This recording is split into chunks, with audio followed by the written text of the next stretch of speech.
बिस्मिल्लाहिर्रहमानिर्रहीम। नाज़रीन अस्सलाम वालेकुम, मैं हूँ मंसूर आज़म खाजी। पाकिस्तान एक बार फिर मेज़बान मुल्क तुर्किया की सालसी में अफ़गान तालिबान के साथ मुज़ाकरात का सिलसिला शुरू किया है। मकसद ये है कि ख़ित्ते को एक और मौका दिया जाए, अमन को बहाल किया जाए और सरहद पार से जारी दहशतगर्दी का खात्मा किया जा सके। इन मुज़ाकरात में पाकिस्तान का मौक़िफ़ बिल्कुल वाज़िह है। अफ़गान सरज़मीन पाकिस्तान के खिलाफ किसी भी दहशतगर्द सरगर्मी के लिए इस्तेमाल नहीं होनी चाहिए। कलअदम तहरीक तालिबान पाकिस्तान और दीगर ग्रोहों के खिलाफ फौरी, काबिल तस्दीक और मौसर कार्रवाई की जाए और ऐसी कोई सरगर्मी ना हो जो पाकिस्तान की सलामती के लिए खतरा बने। ताहम अफगान तालिबान ने बाज़ दहशतगर्द ग्रोहों और सरहद से दूर मुंतकिल करने या महदूद कार्रवाइयों की पेशकश की है, जिसे पाकिस्तान ने नाकाफ़ी और नाकाबिले कबूल करार दिया है, क्योंकि पाकिस्तान अब ज़बानी यकीन दहानियों पर नहीं बल्कि तहरीरी, अमली और फौरी इक़दामात पर यकीन रखता है। सूरत हाल की संगीनी उस वक्त मज़ीद बढ़ गई जब मुख्तलिफ रिपोर्ट्स, जिन्हें अफ़गान मीडिया अमान न्यूज़ से मंसूब किया जा रहा है, ने यह दावा किया कि तालिबान ने पाकिस्तान के खिलाफ मुमकिना कार्रवाइयों के लिए नौजवानों की भर्ती शुरू कर दी है और अब तक तकरीबन 700 अफराद खुदकुश हमलावरों के तौर पर रजिस्टर्ड हो चुके हैं। अगरचे इस खबर की बाज़ाब्ता तस्दीक नहीं हुई, मगर इसके असरात इंतहाई तशवीशनाक हैं। इस तनाज़ुर में वज़ीर दिफा ख्वाजा आसिफ का बयान सामने आया है, जिन्होंने दो टोक अल्फाज में कहा है कि अगर पाकिस्तान की मशरकी या मगरबी सरहद पर किसी भी किस्म की खिलाफ वर्जी हुई तो रियासत फौरी, सख्त और मौसर जवाब देगी। उनके मुताबिक काबुल भारत के इशारों पर पाकिस्तान के खिलाफ एक नया महाज खोलने की कोशिश कर रहा है, जिसका हिसाब बराबर किया जाएगा। यह लम्हा पाकिस्तान के लिए फैसला कुन है। एक तरफ मुज़ाकरात की मेज़ है, दूसरी तरफ बढ़ता हुआ ख़तरा। तो सवाल ये है कि क्या अफ़गान तालिबान अमन के वादों पर कायम रहेंगे या एक बार फिर खित्ता दहशतगर्दी की आग में धकेला जाएगा। इस तमाम सूरत हाल पर बात करने के लिए मुझे ज्वाइन किया है एयर मार्शल आसिम सुलेमान ने। थैंक यू वेरी मच, बहुत शुक्रिया आपके टाइम देने का।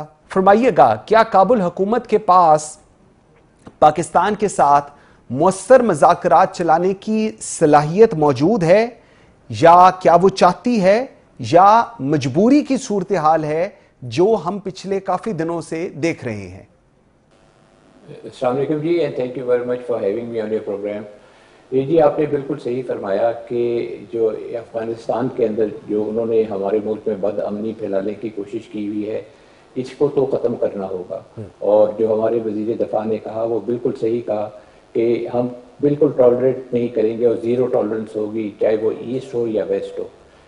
Nobody will be allowed to take Pakistan for a ride. और ये मेरा ख्याल है कि एक बड़ा मुस्बत किस्म का जवाब है जो उन्होंने दिया है, और इसके ऊपर हमें पूरी तरह से कारबंद भी रहना चाहिए।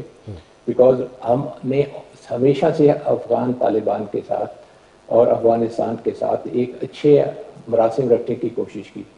जितना भी हम चाहते थे कि वो हमारे हालात बेहतर हों, उन्होंने हमारी तरफ अगर हाथ बढ़ाने की कोशिश भी की तो हाथ मिलाया नहीं। जबकि पाकिस्तान में we have always gone a mile extra, और उनके साथ हम एक बहुत अच्छी तरीके से और खुश आइन तरीके से उनके साथ हालात बेहतर करना चाहते थे।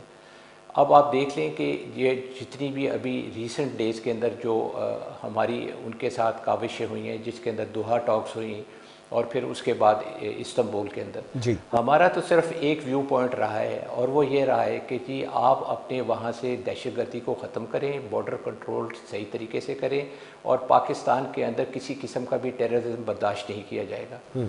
अब ये एक चैलेंज है अफ़गानिस्तान गवर्नमेंट के लिए या अफ़गान तालिबान के लिए, बिकॉज़ उनकी गवर्नमेंट तो इतनी स्ट्रॉन्ग है नहीं, और उनकी इंटरनल रिफ्ट्स इतनी ज़्यादा हैं कि कोई इतना यूनिलैटरली डिसीजन ले भी नहीं बच सकते। तो इसीलिए वो हर वक्त एक दूसरे से पूछ रहे होते हैं। और ये देखें, जो हमारी टॉक्स के अंदर जो ब्रेक डाउन हुआ वो भी सिर्फ इसलिए हुआ कि जब भी हम कोई कॉन्क्रीट चीज़ की तरफ उनको लेके आते थे और उनको कहते थे, और बड़े फर्म तरीके से कहते कि ये जो दहशतगर्दी है ये बर्दाश्त नहीं होगी, तो they would refer back to their country, और वो अपने वहाँ पे जब बात करते थे लोगों के साथ, and when they would come and they would say कि नहीं जी ये चीज़ तो ऐसे नहीं हो सकती है, and the talks would break down. और एग्जैक्टली ये वही पैटर्न है जो कि अफ़गानिस्तान फॉलो करता रहा। किसी किस्म का एग्रीमेंट, किसी किस्म की ट्रीटी हमने इनके साथ की पास्ट के अंदर, they used to go back and never implement that. अब ये जब इनको कहा जा रहा है कि जी आप हमें कंक्रीट किस्म की एश्योरेंसेस देगी, और फिर उसके अंदर सालिस भी हैं, और वो भी कोई अब ऐसी कोई चीज़ नहीं होने देंगे जिसके ऊपर ये लोग वापस जाके फिर जाएं अपने कॉल के ऊपर से। तो मेरा ख्याल है कि ये बहुत अच्छी एक मुस्बत सी चीज़ हुई है कि अगर टॉक्स फेल भी हुई हैं तो I think I look at a positive angle to this, कि आगे जाके जो चीज़ें हम करवाना चाहते हैं जब तक वो नहीं होगी। बिल्कुल ठीक कह रहे। हाँ, और जी, इसमें एक और चीज़ ज़रा फरमाइएगा, क्योंकि ये चीज़ पे बड़ा कहा जा रहा है कि जी तुर्किया था, कतर की सालसी मौजूद थी, उसके बावजूद तालिबान तस्फिया की शराइत कबूल करने में नाकाम रहे। एक अश्योरिटी दी जा रही थी, अंदर ब्रेक लग गई, उसके बाद फिर दोबारा शुरू हुए और उस चीज़ की अश्योरिटी दी गई कि नहीं जी कहीं ना कहीं चीज़ें सेटल ज़रूर होंगी। लेकिन वो चीज़ें अपेरेंटली सिर्फ एक पॉइंट एजेंडा, ठीक है जी अभी कुछ दिनों के लिए सीज फायर रहेगा, कोई ऐसी चीज़ नहीं होगी। रेस्ट ऑफ द जो मेन पाकिस्तान के कंसर्न्स थे कि वहाँ से अफगान सरजमीन से दहशत गर्दी नहीं होगी पाकिस्तान के खिलाफ, उसको लेकर अभी भी बहुत सारी अप्रीहेंशंस हैं। क्यों? वो इसलिए हैं जी कि आप देख लें कि जिस तरह मैंने आपसे कहा कि Afghan have never been sincere to come to a solution and they always wanted कि ये उनकी प्रॉक्सी चलती रहे। फिर देखें जिस तरह आपने फरमाया कि इसके अंदर इंडिया का बहुत बड़ा रोल है, और इंडिया नहीं चाहता कि पाकिस्तान के अंदर जो है वो एक किस्म की पीस आए और खुशहाली आए। वो they want the pot to be simmering, और उसको वो ये चाहते हैं कि वो अभी डायरेक्टली तो खुद इन्वॉल्व हो नहीं सकते, और वो उस पर मैं अभी बाद में बात करूँगा कि इंडिया के रोल की और ज़्यादा। लेकिन ये कि India does not want Afghans to settle down and give us peaceful border from the west to Pakistan, और उससे वो अपनी प्रॉक्सी करवा रहे हैं। और आपको मालूम है कि Afghan have been used by the Indians and they are being used by the Indians. जब तक ये इंडिया एलिमेंट इसके अंदर से ख़त्म नहीं होगा, अफगान अपनी इंडिविजुअल जो है वो डिसीजन मेकिंग नहीं कर सकेंगे। चूँकि गवर्नमेंट वीक है, उसकी वजह से वो उस तरह की यूनानिमस डिसीजन भी लेने से घबरा रही है। तो मेरा तो ख्याल है जी कि जो इंडिया की इन्वॉल्वमेंट है और जिस तरह वो वहाँ से नारे मार रहे हैं संदूर 2 के, वो actually they want both to give a feeling to Pakistan कि ये दोनों फ्रंट्स जो हैं वो एक वक्त पे ही गर्म हो सकते हैं। तो ये तो इंडिया को भूल जाना चाहिए कि वो संदूर 2 करने की कोशिश करेगा। उनको इतनी मार पड़ चुकी हुई है कि अभी सिर्फ वो they can lick their wounds, और ये इस चीज़ के ऊपर वो सोचते रहें कि जी पाकिस्तान को हम वहाँ से इनको बॉर्डर करें और इन लोगों के बॉर्डर्स गर्म करें। देखिए जी, अफ़गान के साथ हमारा एटीट्यूड हमेशा से बहुत ही अच्छा रहा है। हाँ। और हम उनके साथ भाईचारे के उसके ऊपर चलते रहे हैं। और ये पीछे जो हमने एक्शन किया अफ़गानिस्तान के अगेंस्ट, वो सिर्फ ये था उनको बताने के लिए कि देखें अगर आप हमें तकलीफ़ पहुंचाएंगे तो हम आपको भी तकलीफ़ पहुंचा सकते हैं। तो मेहरबानी करें, आप अपने घर को सीधा करें, और बजाय इसके। और देखिए पाकिस्तान ने कोई ज़्यादा डिमांड्स नहीं की हैं इन टॉक्स के अंदर भी। पाकिस्तान का तो सिर्फ एक पॉइंट ऑफ व्यू है, टेररिज्म ख़त्म करो and don't let your territory be used, बिल्कुल ठीक, और उसके बाद ख़त्म है। ठीक। इसमें एक और चीज़ है, अभी हिंदुस्तान के किरदार की बात आ रही है। मुतद्दद बार हमने देखा अफगान वफूद ने मुआहदे किए, मगर जब वो काबुल लौटते हैं तो बड़े बेबस दिखाई देते हैं। टेलीफोन कॉल्स करते हैं काबुल से, जब कोई प्रेशर आता है किसी एक चीज़ के ऊपर वो रुकते नहीं हैं, किसी एक चीज़ के ऊपर उनका मौक़िफ़ सॉलिड नहीं होता। इन फैसलों के पीछे भी आप समझ रहे हैं कि भारतीय असर रसूख है, और ये अपेरेंटली बड़े सामने एक बड़ी हकीकत है जो इस वक्त सबके सामने है। जी बिल्कुल, ये तो राइटिंग ऑन द वॉल है जी कि आज जो अफ़गान की पॉलिसी है या जो उनका रवैया है हमारे से ये सारी टॉक्स के अंदर, वो दैट इज़ इंडियन कंट्रोल। और ये हमेशा से जब भी अफ़गानिस्तान की तरफ से गड़बड़ शुरू होती है तो उसके अंदर इंडिया की इन्वॉल्वमेंट होती है। देखिए अफ़गान्स को एक चीज़ का एहसास होना चाहिए कि Pakistan has been very patient with them throughout the history. आप हमारी हिस्ट्री उठा के देख लें, अफगानियों ने हमारे साथ ज़्यादती की, हमने कभी उनके साथ कोई ज़्यादती नहीं की है। ठीक। और अगर उनके कोई इश्यूज़ हैं तो वो सेल्फ क्रिएटेड इश्यूज़ हैं, और ये वो इश्यूज़ हैं जो कि वो सिर्फ जो है they want to bring it to the table, ताकि ये है कि वो बदअमनी रहे और इम्बैलेंस हो और ऐसी अनरीजनेबल किस्म की वो डिमांड करें जिसके ऊपर ऑब्वियसली पाकिस्तान कभी भी एग्री नहीं करेगा।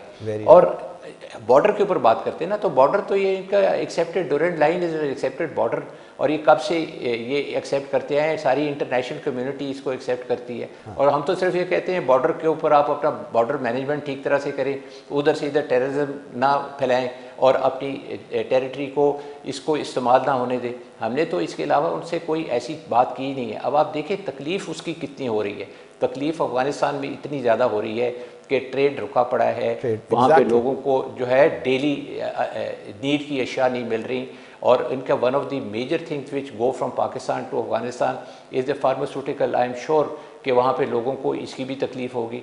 तो तकलीफ़ तो लोगों को अगर होगी तो लोगों को तो ये भी पता चलना चाहिए ना कि what kind of a government they have, और दे आर रूथलेस। और वो तो बिल्कुल ठीक है। हमारे मुल्क पे रोज़ लाशें उठती थी जी, और अभी भी मतलब ये सिलसिला खत्म नहीं हुआ। ठीक। इसमें ऐसा एक और चीज़ भी है, काबुल की जानिब से ये भी कहा गया है कि अगर पाकिस्तान हमला करेगा तो वो इस्लामाबाद को निशाना बनाएंगे। आप इस धमकी को किस दर्जे पर संजीदगी में देख रहे हैं? क्योंकि इसके साथ टैग अलॉन्ग मैं ये भी करूँगा कि अगरचे अफ़गान हुकूमत के पास मजबूत फ़ज़ाई क़ुव्वत नहीं है, वो हम सबको पता है, लेकिन वहाँ पर TTP, दाइश और दीगर दहशतगर्द तंजीमें मौजूद हैं। क्या आपको लगता है कि एक गैर रवायती अस्करी ख़तरा ये बन सकती हैं, जिसका मैंने अर्लियर इंट्रो में भी जिक्र किया था? जी देखें, पहली तो चीज़ ये है कि अफ़गानिस्तान की ये गिद्दड़ भटकी है कि ये वो बोलें कि जी हम इस्लामाबाद को अटैक कर सकते हैं। ये कोई इतनी आसान बात नहीं है। टेररिज्म छोटा मोटा के अगर वो करने में कामयाब भी होते हैं, फ़र्ज़ किया, तो उससे ज़्यादा उनकी औकात ही नहीं है, और बस वो इसी तरह ही कर सकते हैं। मेरे तो ख्याल है कि अभी जिस तरह की हमारी हाइटेंड सिक्योरिटी है, वो ऐसी चीज़ भी करने में कामयाब नहीं होंगे। और फिर आपका क्या ख्याल है कि इसका जवाब जो है वो हम बैठे देखते रहेंगे, हम उनका मुंह तोड़ जवाब देंगे, we will give them a bloody nose. लेकिन मैं ये बात बड़े मोहतात तरीके से करना चाहता हूँ। देखिए, हमने कभी भी अफ़गानिस्तान को नुकसान पहुँचाने की कोशिश नहीं की है। हमने हमेशा उनके साथ भाईचारा कायम रखने की कोशिश की है।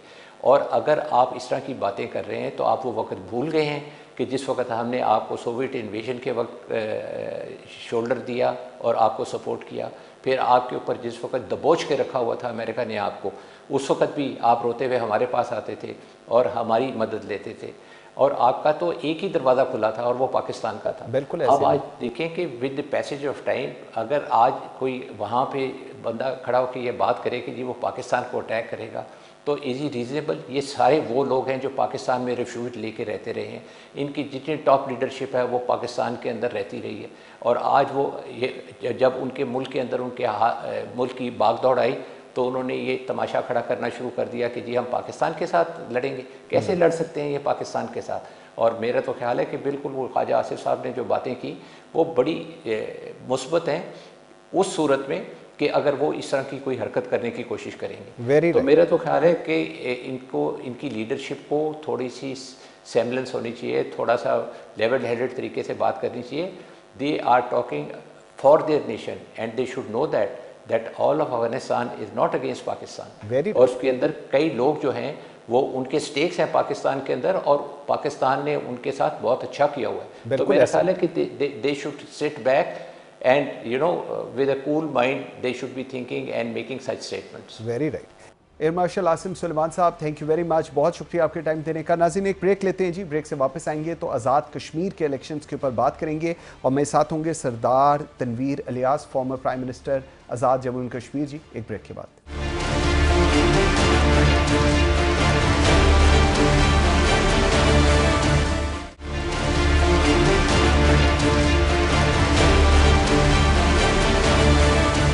Welcome back after the break जी। नाज़रीन, इस्लामाबाद में हालिया आला सतही मुलाकातें मामूल की सियासत से कहीं ज़्यादा अहमियत की हामिल हैं। वज़ीर आज़म शहबाज शरीफ और सदर आसिफ अली ज़रदारी की मुलाकातों में मोहसिन नकवी, बिलावल भुट्टो ज़रदारी और दीगर वफाकी रहनुमा शरीक थे, जहां आज़ाद कश्मीर में हुकूमत साजी, नई वज़ीर आज़म के नाम और आइंदा सियासी हिकमत अमली पर बात हुई। इससे कबल मोहसिन नकवी ने खुद भी शहबाज शरीफ और बिलावल भुट्टो से मुलाकातें की, जबकि बिलावल चंद रोज़ पहले मौलाना फजल रहमान से मिल चुके हैं। कई रोज़ से मुज़ाकराती नशिस्तों के बावजूद तहरीक अदम एतमाद पर पीपल्स पार्टी और मुस्लिम लीग नून में नया डेडलॉक पैदा हुआ है और नून लीग के मुताबिक कबल अज़ वक्त इंतखाबात के बाद ही अदम एतमाद में साथ दिया जाएगा। पीपल्स पार्टी अरबों रुपए के फंड्स और सरकारी मुलाजमतों के जरिए इंतखाबात पर असरअंदाज हो सकती है और पूरी मुद्दत के लिए हुकूमत पर डटी हुई है। ताहम पार्टी के इख्तलाफात भी मौजूद हैं। इसी पस मंज़र में ये सवाल जन्म लेता है कि इस्लामाबाद में होने वाले ये अहम मुलाकातें किस जानिब इशारा कर रही हैं। क्या मोहसिन नकवी के पैगामात बिलावल ज़रदारी और शहबाज शरीफ की मुलाकातों का मेन एजेंडा वाकई आज़ाद कश्मीरी मफादात हैं, या फिर इसके पीछे खैबर पख्तूनख्वा की सूरत हाल और अफ़गान तालिबान के साथ मुज़ाकरात जैसे कौमी और इलाकाई मामलात भी ज़ेर बहस है। आज़ाद जम्मू कश्मीर की सियासी फ़िज़ा इस वक्त बड़ी तब्दीली के दहाने पर खड़ी दिखाई देती है और सबकी नज़रें इस बात पर हैं कि असम्बली का अगला मंजरनामा किस रुख इख्तियार करेगा। इस तमाम तर सूरत हाल पर बात करने के लिए मुझे ज्वाइन किया है सरदार तनवीर इलियास ने, फॉर्मर प्राइम मिनिस्टर हैं आज़ाद जम्मू एंड कश्मीर के। बहुत शुक्रिया सरदार साहब आपके टाइम देने का। सरदार साहब फरमाइएगा, शहबाज शरीफ साहब और आसिफ अली ज़रदारी की हालिया मुलाकात के बाद आज़ाद कश्मीर में हुकूमत साजी का अमल में वाज़िया तौर पर वफाकी असर रसूख देखा जा रहा है। क्या ये वाकई मकामी सियासी अमल की आज़ादी है या इस्लामाबाद की हदायत के मुताबिक फैसले हो रहे हैं? देखिए, बुनियादी तौर पे आज़ाद कश्मीर में चूंकि दो जो हमारी कौमी जमातें हैं ये एक बड़ा मैंडेट रखती हैं आज़ाद कश्मीर में। पाकिस्तान पीपल्स पार्टी जो है वो आज़ाद कश्मीर असम्बली के अंदर एक बड़ी तादाद में मौजूद है। दूसरे नंबर पे पाकिस्तान मुस्लिम लीग नवाज है। हुआ ये कि जब अनवारुल हक साहब का जो फॉरवर्ड ब्लॉक था उस वक्त चूंकि ये जब हाईब्रिड गवर्नमेंट बनी आज़ाद कश्मीर में तो उस वक्त पाकिस्तान पीपल्स पार्टी भी उसमें शामिल हुई और पाकिस्तान मुस्लिम लीग नवाज भी उसके अंदर शामिल हो गई। लेकिन गुज़श्ता आपने 1.5-2 साल के अरसा में आपने देखा कि जो आज़ाद कश्मीर के अंदर अनरेस्ट हुआ और जो वहाँ पे सियासी माहौल ख़राब हुआ, अबतरी हुई और लोग सरापा एहतजाज बनते रहे, उस हवाले से फिर पाकिस्तान मुस्लिम लीग नवाज चूँकि इस वक्त शहबाज शरीफ साहब प्राइम मिनिस्टर हैं, तो मेरा ख्याल है being a prime minister of Pakistan, चूँकि हम आज़ाद कश्मीर को ये कहते हैं कि ये रियासत है और ये रियासत है पाकिस्तान की, ठीक, में शहबाज शरीफ साहब की ये जिम्मेदारी बनती थी कि वो इनिशिएटिव लेते। एक तो वो वज़ीर-ए-आज़म पाकिस्तान है, दूसरा ये है कि चूंकि पाकिस्तान मुस्लिम लीग भी आज़ाद कश्मीर के अंदर एक बड़ी स्टेक होल्डर है। पिछले 5 साल वहाँ पे जो इस मौजूदा गवर्नमेंट से पहले 5 साल वहाँ पे पाकिस्तान मुस्लिम लीग नवाज की वहाँ पे हुकूमत रही। राजा फारूक अब्दुल खान साहब प्राइम मिनिस्टर रहे वहाँ पे 5 साल।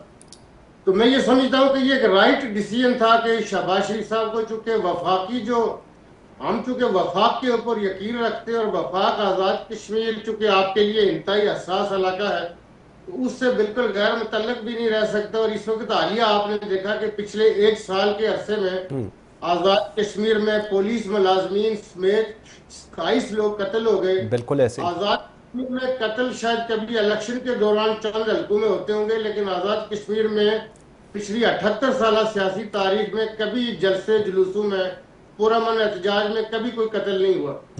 इस हवाले से हम ये समझते हैं कि रियासत चूंकि बिल्कुल तमाशा बनी हुई है तो ये बड़ा राइट डिसीजन उन्होंने लिया है कि शहबाज शरीफ साहब ने आसिफ अली जरदारी साहब जो प्रेसिडेंट पाकिस्तान है उनके साथ मशावरत भी की और इस हवाले से कि वहाँ पे आज़ाद कश्मीर में जो सियासी जमातें हैं वो अपना रोल अदा करें और आज़ाद कश्मीर के अंदर जो नजरिया पाकिस्तान है और जो हमारे मुल्क के साथ जो एहसास जुड़ी हुई है उसके अकॉर्डिंगली चले। बिल्कुल ठीक फरमा रहे हैं ताकि उसको ज्यादा नुकसान न पहुंचे, क्योंकि आज़ाद कश्मीर में हालात दिन ब दिन अबतरी की तरफ जा रहे हैं। Very right. सरदार साहब ये भी फरमाइएगा, पीपल्स पार्टी ने तहरीक अदम एतमाद के लिए चौधरी यासीन, चौधरी लतीफ अकबर, फैसल राठौर, सरदार याकूब के नाम दिए।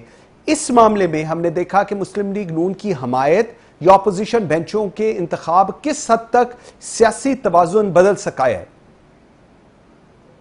इस हवाले से यह है कि चूंकि जब शहबाज शरीफ साहब ने हमारे राजा परवेज अशरफ साहब को और कमरुज़्ज़मान कायरा साहब को बुला के ये कहा था कि जी चूंकि आप सिंगल लार्जेस्ट पार्टी हैं आज़ाद कश्मीर कानून साज असम्बली के अंदर, उस वक्त हमारे पास 17 लोग मौजूद थे असेंबली में, जब शहबाज शरीफ साहब ने उनको बुला के ये कहा कि आप हुकूमत बनाएं, हम आपको हुकूमत साजी में आपको वोट देंगे, हम वजारतें लेंगे या नहीं लेंगे इसका हम बाद में फैसला करेंगे, लेकिन अगर पीपल्स पार्टी वहां पे हुकूमत बनाती है तो उस हवाले से पाकिस्तान मुस्लिम लीग नवाज जो है वो पीपल्स पार्टी को वोट देगी। और शहबाज शरीफ साहब ने बड़ा खुल के कहा कि हम चौधरी अनवारुल हक साहब की जो कारकर्दगी है उस हवाले से हम बहुत गैर मुतमय्यन है, और हम ये समझते हैं कि अगर चौधरी अनवारुल हक मजीद 8-10 माह अगर आज़ाद कश्मीर के अंदर वज़ीर आज़म रहते हैं तो आज़ाद कश्मीर के अंदर हालात मजीद खराब हो गए, जिसका पाकिस्तान और वफाक मुतामल नहीं हो सकता। Very right. उसके बाद हुआ कि मजीद हमारे पास फॉरवर्ड ब्लॉक के लोग शामिल हो गए। अब हमारे पास 27-28 तकरीबन जो मेंबरान की तादाद है वो हो चुकी है। हाँ। अब शहबाज शरीफ साहब ने कल दोबारा आसिफ अली जरदारी साहब के साथ मुलाकात की है। जो नाम आपने हमारी पार्टी के लोगों के सीनियर लोगों के नाम आपने लिए, अगर उस हवाले से कोई शहबाज शरीफ साहब ने नामों के हवाले से कोई बात कही होगी तो वो वहां पे शायद हमें पता चल सके। Very right. अभी आप फॉरवर्ड ब्लॉक की बात कर रहे हैं तो फरियाल तालपुर ने फॉरवर्ड ब्लॉक के अरकान से मुलाकात करके उनकी हमायत मांगी। क्या ये वाकई आप शफाफ जमहूरी अमल है या इक़्तिदार की सियासत में महज ताकत का खेल है? और क्या आप क्योंकि खुद कश्मीरी हैं, क्या इसका आज़ाद कश्मीर की सियासी मुस्तकबिल पर क्या असर पड़ते आप देखेंगे?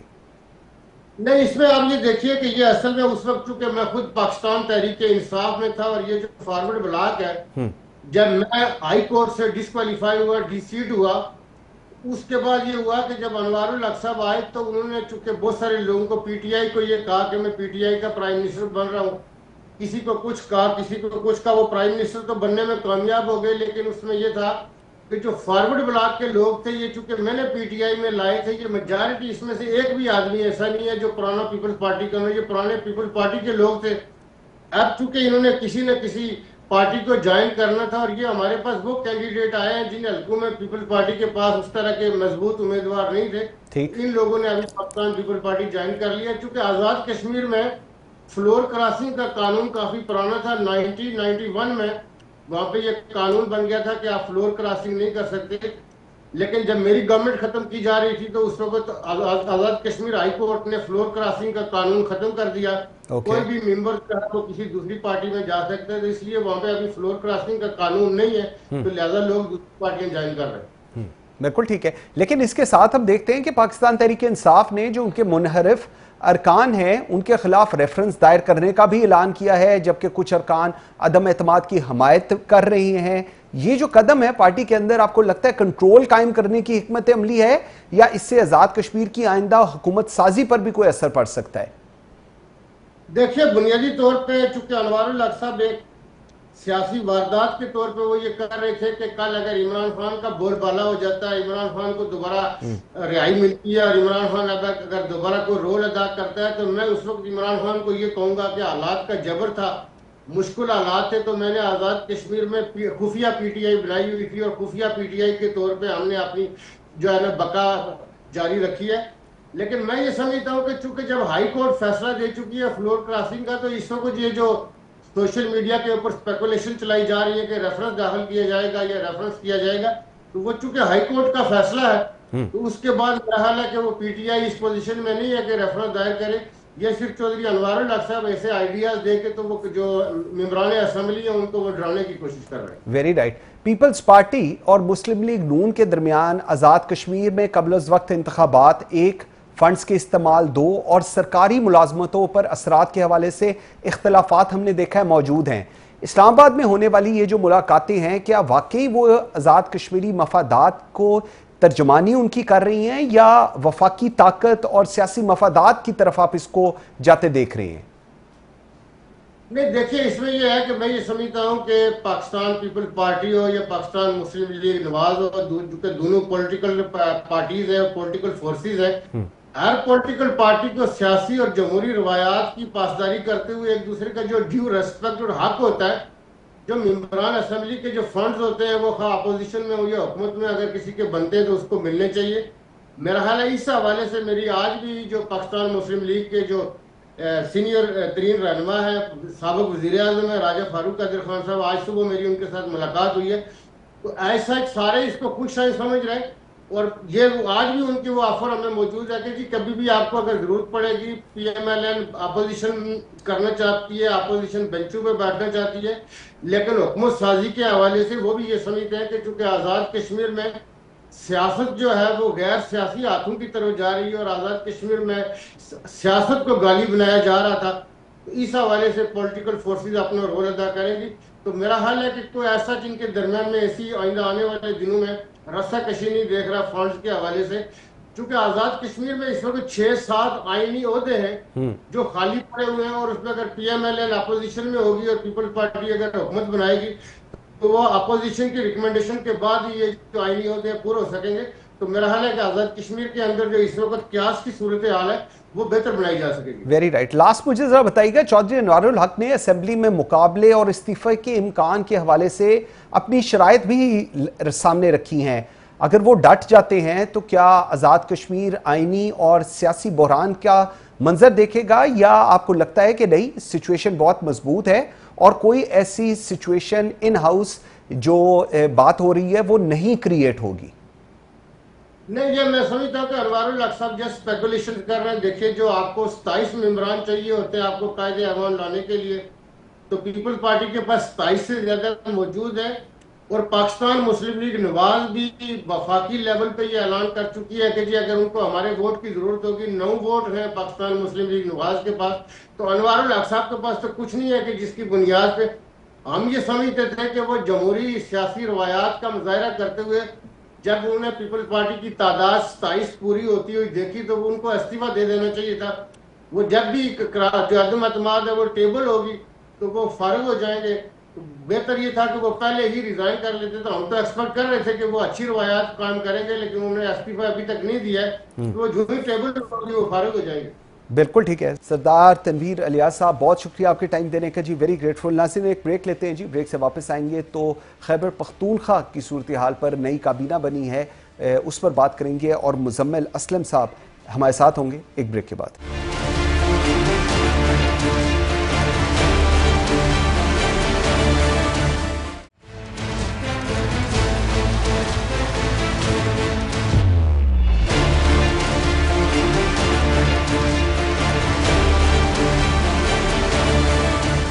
Welcome back after the break जी। नाज़रीन, खैबर पख्तूनख्वा की सियासत में एक के बाद एक अहम पेशरफ्त मंजर आम पर आ रही है। सैनेट की खाली नशिस्त पर पाकिस्तान तहरीक इंसाफ की हमायत याफ्ता खुर्रम ज़ीशान भारी अक्सरियत से कामयाब हो गए हैं।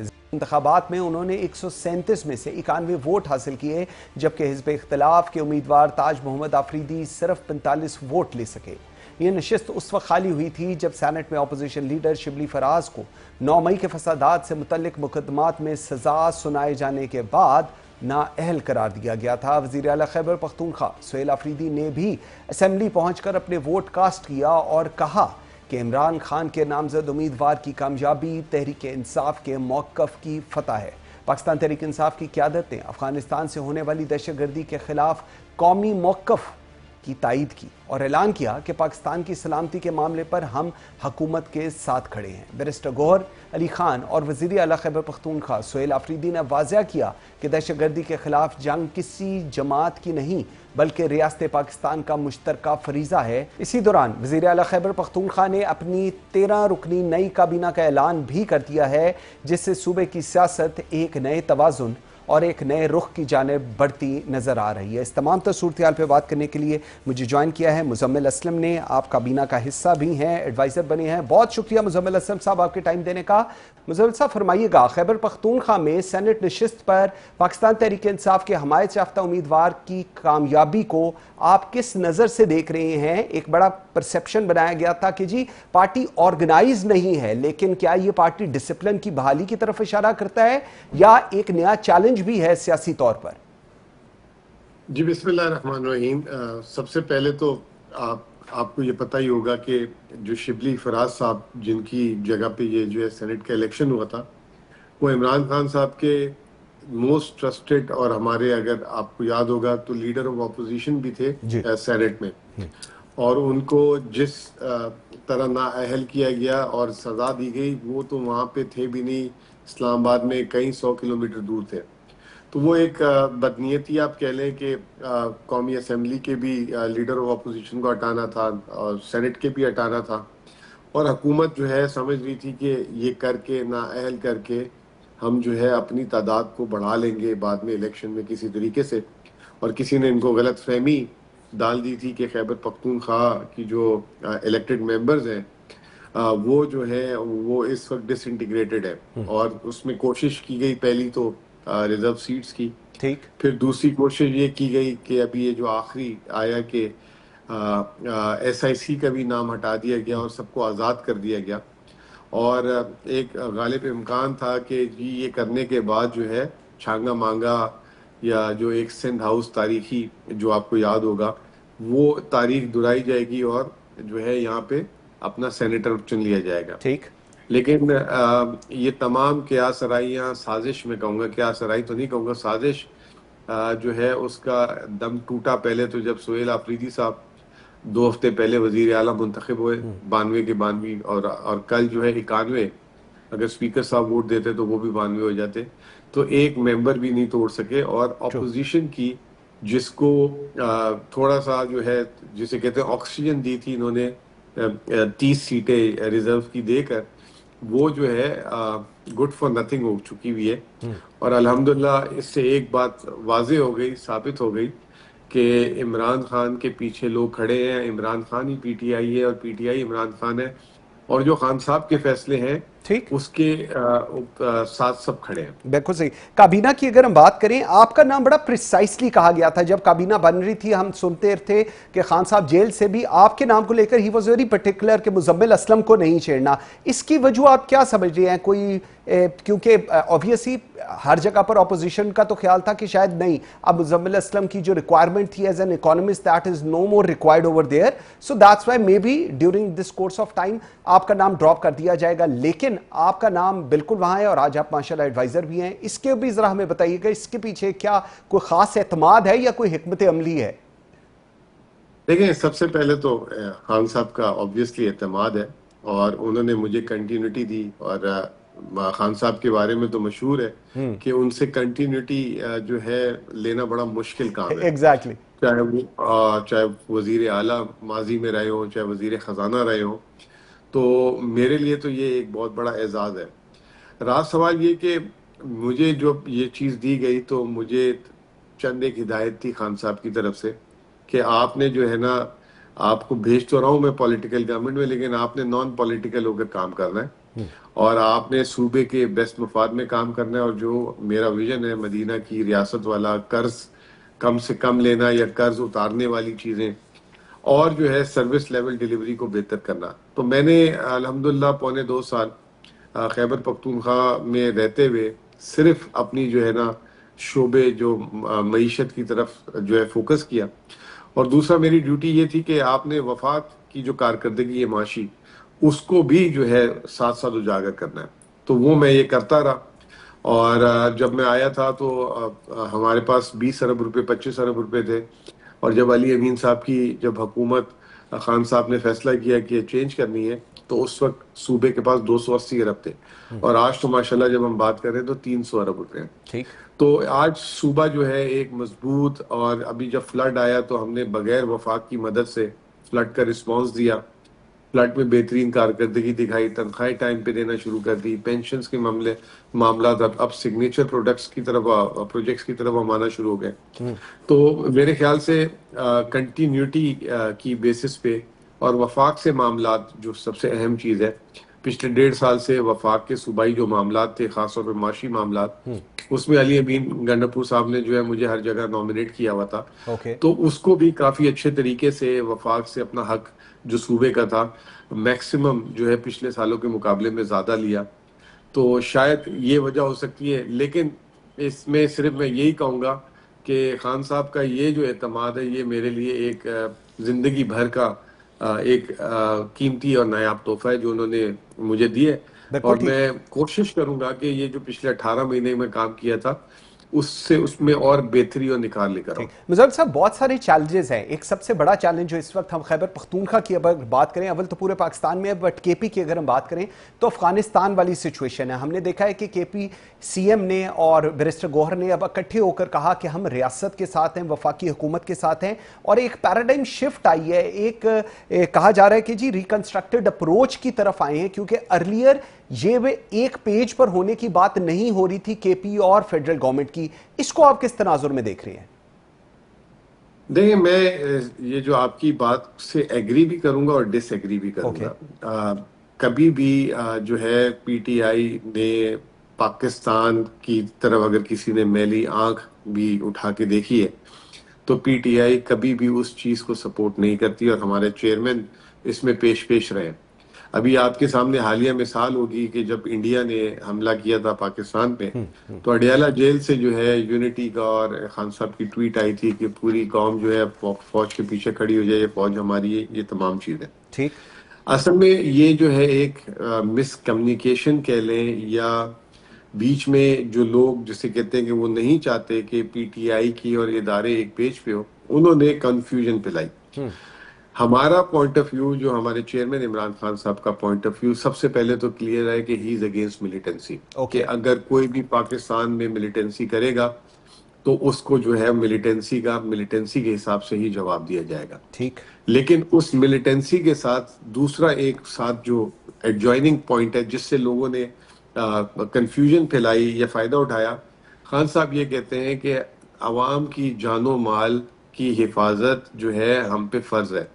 तो ये जो कोलेटरल डैमेज, जो एक अंग्रेजी का वर्ड जिसमें आजकल इस्तेमाल भी हो रहा है, वो ये कहते हैं कि जब आप कोई भी चीज करें तो उसमें आपकी आवाम जो है उनको नुकसान ना हो। देखें, ठीक। जो आज से 10 साल पहले जो फाटा के इलाके खाली कराए गए थे कि वहां पे ऑपरेशन करना है, आज तक लोग अपने घरों में वापस नहीं जा सके। सूबाई हुकूमत, मैंने खुद साल के 5 अरब रुपए जो वफाक ने देने हैं देती है, वो नहीं दे रहे। हम 5 अरब रुपए महीने का 40 करोड़ पे वो जो डिस्प्लेस लोग हैं उनको देते हैं। ऊपर लगा रहे हैं। जब हमसे सवाल करते हैं कि हम कब घर जाएंगे, तो ये एक हमारी अव्वलीन जिम्मेदारी बनती है। Very right. तो ये जो है अभी जो बड़ा क्लियर मैसेज, मैं खुद मुझे नॉमिनेट किया था अभी पिछले हफ्ते जब वो मीटिंग हुई थी अफगानिस्तान वाले इशू में, तो वहां पे बड़ा हमने क्लियर ये स्टांस रखा कि देखें, हम मिलिटेंसी के अगेंस्ट हैं, लेकिन कोलेटरल डैमेज को हम कहते हैं कि मिनिमाइजेशन की तरफ आना चाहिए। बिल्कुल ठीक है। दूसरी चीज ये कि जो अफगानी यहाँ पे हैं, वो उनको बिल्कुल, अगर वफाकी पॉलिसी है भेजना है और भेज रहे हैं पिछले कई सालों से, उनको डिग्निटी से भेजें। और तमाम जितने अफगान कैंप्स हैं वो खैबर पख्तूनख्वा में है, बाकी पाकिस्तान में तो है नहीं। तो उस पर मैं थैंकफुल हूँ वजीर आजम और वहां पे जितने भी फैसला साज लोग थे, उन्होंने हमारी बात को सुना, एग्री किया, और वही बात अब आगे चल रही है जिसको आप कह रहे हैं कि सेम पेज। बात एक ही थी, लेकिन उसको जो है एक दूसरे को जब सुना तो सबको समझ आई। बिल्कुल ठीक, मकसद समझने की अभी बात कर रहे हैं। तो खान साहब की सीएम केपी से मुलाकात जो है वो ताहाल नहीं करवाई जा रही। जेल हुकाम का कहना है कि जी उन्हें पार्टी की जानिब से 2 अलग अलग शायद लिस्टें मौसूल हुई हैं, एक बैरिस्टर अली जफ़र की जानिब से और दूसरी सलमान अकर राजा की तरफ से है, और जिस पर उन्होंने दोनों लिस्टें ही मनसूख कर दी। ये क्या सूरत हाल चल रही है? इंतजामिया पंजाब वाले आपको मिलाने नहीं दे रहे, सीएम प्राइम मिनिस्टर तक से उन्होंने रिक्वेस्ट कर ली, उसके बावजूद मुलाकात नहीं हो रही। क्या मैसेज इससे हम समझे जो वफाक आपको दे रही है? और वफाक कह रही है कि आप लोग शायद समझना नहीं चाह रहे उस मैसेज को। देखें, वफाक जो है ना, मैसेज जो इन्होंने पिछले 1 महीने में जितने दिए वो सारे उन्हीं के गले पड़े, उल्टे हुए हैं। जैसे मिसाल देता हूँ कि जब सुहेल आफरीदी साहब की नॉमिनेशन आई तो अता तारड़ साहब ने कहा कि हम इनको वजीर आला नहीं बनने देंगे।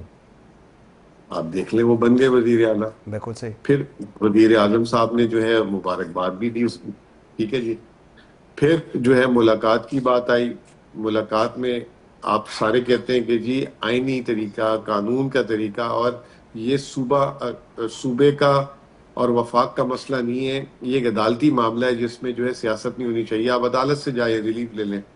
सुहेल आफरीदी साहब ने अदालत के दरवाजे खटखटाए, 3 जजों ने उनके हक में फैसला दिया। उसी दिन सुपरिटेंडेंट को बोला लेकिन सुप्रिटेंडेंट साहब ने नहीं मिलाया। ठीक। अब वो बहाने कर लें कि जी एक लिस्ट आई है, 2 लिस्ट आई है, चले उन 2 लिस्टों में जो कांस्टेंट थे, यानी कि 3 नाम तो कांस्टेंट थे ना, तैमूर सलीम झगड़ा साहब का था, जुनेद अकबर साहब का था और वजीर आला साहब का था, सुहेल आफरीदी साहब का। आप उन 3 को कंसेंसस नामों को भेज देते। अब इसमें मैं आपको एक बात बताऊं, काबीना तो हमारी बन गई, खान साहब से इंस्ट्रक्शन आ गई, मुख्तसर काबीना बन गई, आगे भी इंशाल्लाह ताला वजीर आला साहब बना लेंगे। नुकसान जो है, हम सूबाई हमारी काबीना जब बन जाएगी तो हम अपनी सूबाई काबीना के मामलात भी संभाल लेंगे। एक काबीना की मार है जो हमारे पेंडिंग 10-15 दिन के इशू से। बिल्कुल ठीक। फंसेगा वफाक। देखिए आगे एनएफसी आ रही है, बिल्कुल ऐसे। IMF की चीजें हैं, ठीक है ना, ये जो अफगान पॉलिसी वाली अभी तो मैंने जाके बात कर ली। तो ये जो वर्किंग रिलेशनशिप है, ये वफाक को चाहिए कि उसमें जो है बड़ापन दिखाएं और ये बचकाना हरकतें ना करें।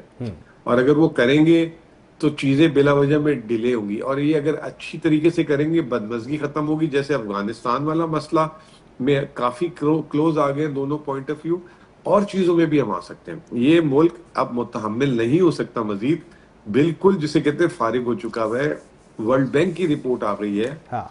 वो कहता है कि पाकिस्तान की इकोनॉमी में इतनी सकत ही नहीं है कि वो जो है नौकरियां दे सके, लोगों को रोजगार दे सके। 3.5-4 साल इन्होंने आजमा ली अपनी जितनी टेक्निक थी। अगर ये टेक्निक करामद होती तो मुल्क निकल चुका होता आगे, ये फेलियर की तरफ जा रही है। बिल्कुल ठीक। मुजम्मिल हसन साहब बहुत शुक्रिया and best of luck for your new thing जी। इसके साथ ही मुझे मंसूर आजम काजी को दीजिए इजाजत। अल्लाह हाफिज।